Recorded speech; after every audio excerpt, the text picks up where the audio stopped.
So, So, everybody wants to hear what the sane person in the relationship thinks about the off-grid and the tiny house and everything like that. And so we've made a list of things to talk about, and we're going to try and remember to compare oranges to oranges and apples to apples, because we are addressing three things: off-grid, tiny house versus conventional versus big. We have a lot of topics in here. Okay, so the cost of the little house is $250 a month just for to pay the mortgage on it. We had the option to just rent it, but with all the work we put into it, it didn't make sense to send it back when we were finished with it. So, $250 a month for that. And then I think I'd spend about $30 a month on lighting by itself. That is because I'm buying candles, I'm buying lamp oil, I'm buying propane. And we do like to have quite a few lights on at night for reading and cuddling and social time at night. So $30 for that. And then it takes me about 2 months to go through one, is that 2 gallon or 5 gallon? 5 gallons, 20 pound. One 20-pound propane tank just for cooking on the little cooktop here. And do we have anything else? We have $65 a month for the outhouse. And instead of burning our trash, we have somebody pick it up, and that's $15 a month. So let's see. We did have to install the wood stove, and I think all told, having a friend install it was $50 for the cost. He lent us the wood burning stove, which would have cost us another $120. We already had the wood that cost $130 a cord when we purchased it 2 years ago. So those are not small costs. And that doesn't include the actual moving and running and maintaining, the splitting the wood, the carrying the water. Those are all physical things we did that didn't cost anything. But those are the bills that we have. I would say that, I'm not sure how much wood we're going through. We're going through about 6 good-sized logs a day, and that includes nighttime, because I split 6 logs once a day, and that's about how much we go through, and we haven't hit really cold weather yet. Right. And so I can just imagine the fuel consumption if it does get into January. If we're using dropping the into stove. the negative temperatures. If we're using the stove. The rocket mass heater is supposed to make a huge difference. So we did spend a little bit of money on furniture, but I'm not going to include that in the cost of maintaining the house.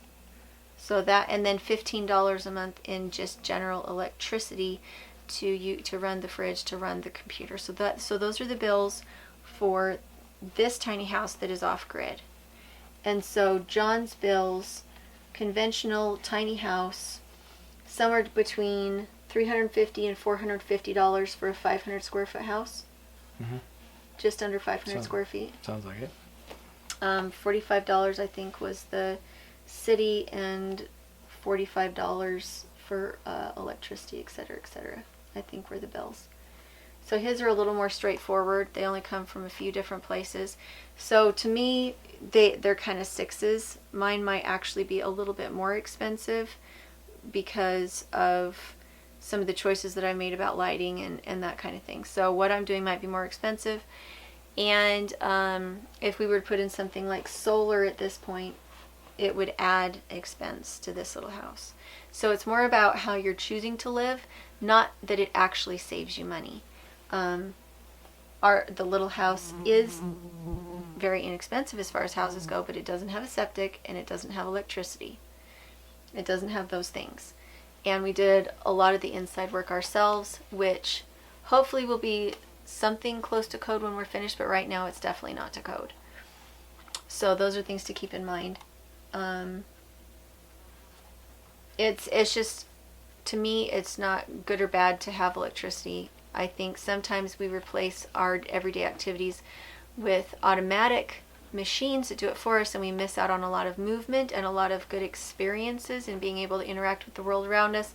So that's really my only comment about on-grid versus off-grid, is that a lot of times I think on-grid we kind of have an automatic mode that we go into and assume that if it can be done by a machine, it should be done by a machine. And I don't think that's always the case. Okay, so tiny house versus big house. We lived in the 2,300 square foot house. Our mortgage was about $650 a month. Our utilities were about $120. We heated with wood. We went through about 3 cord of wood a year at $130 a cord. And we heated the whole house with it. And so we had very, very minimal bills. Very minimal. The biggest expenditure that I had with that house was time cleaning. I spent a ton of time cleaning. We had a lot of carpet, and it was, we live on a farm, and so you had to vacuum at least once a day. Otherwise, the carpets got really nasty and grimy. We went through a new vacuum about every 4 months. 3 to 4 a year. Yeah, we went through a lot of vacuums. I will say Dyson, and this is not a paid ad, but that vacuum has lasted the longest of any of them. I just had to take it in to get service. True, right. But it's still going. It's not completely kaput, and it got more out than any of our previous vacuums. Yeah, it did a good job. I felt like I spent so much time maintaining the house and worrying about the house, and is the house getting water? Is something leaking anywhere? All those kind of things. I felt like I was owned by the house instead of owning the house. I was tied to it. And I felt much the same way with the mortgage that was tied to it. We're going to work all day to pay on this place that, granted, the amount that we owed was going down, and we were making double payments, and it was still there. So every month you'd come up with the money for that double payment again, and so it really led to a lot of burnout very quickly. And we felt like we couldn't go do fun things. Our goal was to pay the mortgage off so that we could go do more fun things, but we didn't have the money to go do fun things because we were paying for the mortgage. And so it was one of the reasons we went on the trip, was to be like, we never leave the house. Mm-hmm. We never leave the house. We're always working. Well, what are our kids going to feel like about their childhood, as far as like, do they ever make eye contact with mom and dad? Do we ever do fun things? Are we always talking about money? And so when we went on that trip, it was trying really hard to cut ties with that mentality of got to pay the mortgage, got to pay the bills, we've got to pay the mortgage. And we did not have a big mortgage, and the land was tied with it as well. So big versus small, I personally would rather have more land and don't really care much about the size of the house. Go ahead. But if you want both, you end up, for the general rule of thumb is, if you want big land, big house, you're going to have big bill. So because we spent a lot more money on the land than we did on the house. Mm-hmm. And I think that was a big part of the frustration, that besides the mortgage, thank you for but after the mortgage was done, then we still had something watering, or the well was sucking air. Because in the beginning we didn't irrigation. Yeah. It wasn't that we were trying to plant everything all at once. It was that we were just trying to have something. In the beginning, you want the land in front of your house to be beautiful, and for us it was impossible. We could not get enough water to the land to make it beautiful in the front, and we left the back to be watered in a different way. But we had our well go dry twice trying to get water to we didn't have an exorbitant amount of stuff planted. It was a reasonable amount. We were adding it just makes me crazy. I need to stop talking about the land now because we spent a lot of money on it. Everybody asks us, they're like, why don't you make the front of your house prettier? And it's like, you don't understand. Yeah.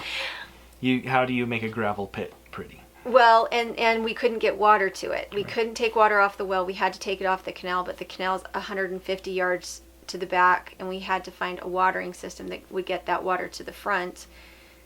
And I had to invent a whole new watering system in order for it to work. It works now, and it's fantastic.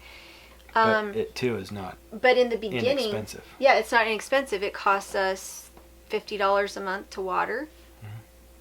So. And I have to go out and do it and turn the water on, and so it's fruitful and it's multiplying, and we're happy with it. But our first house together was 600 square feet, 900 if you counted the carport. And our entire lot was 2,800 square feet, and 2/3 of that was either house or concrete. Yeah. So the rest of it I put into garden. Everything else I put into garden. We had a really nice garden. We had the animals in the backyard. And to my mind, I loved it because it felt like everything was manageable. The house was manageable. The yard was manageable. I couldn't overextend myself. Let me caveat that. The entire lot was 6,500 square feet. You okay? And 2/3 of it was either concrete or the house. Yes. Okay, go ahead and say your part again now. And both felt manageable. I could garden and keep some rabbits and chickens and ducks in the backyard. I even kept a couple goats in the backyard. And I used the front yard for garden too. We had a very plentiful garden. And we could still bike into the library. I feel like I was just as intense in the small house as I was in the big house. And that our paradigm shifted by coming out here. Don't you feel like our paradigm kind of shifted? Definitely.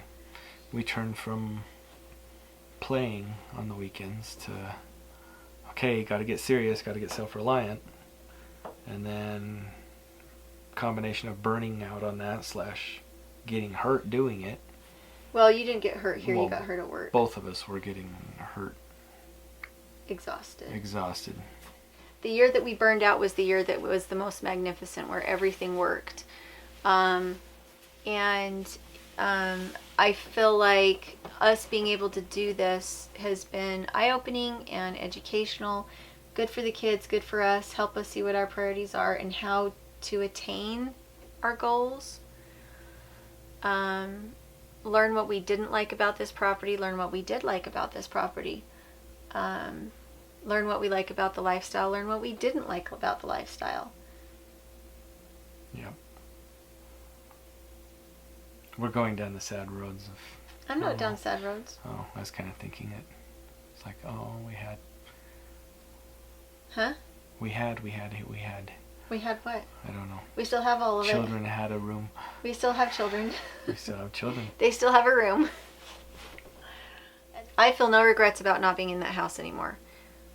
I do not like to clean for 2 hours a day, then just come in from working out in the garden to find that it's been destroyed again. That is not my favorite thing in the world.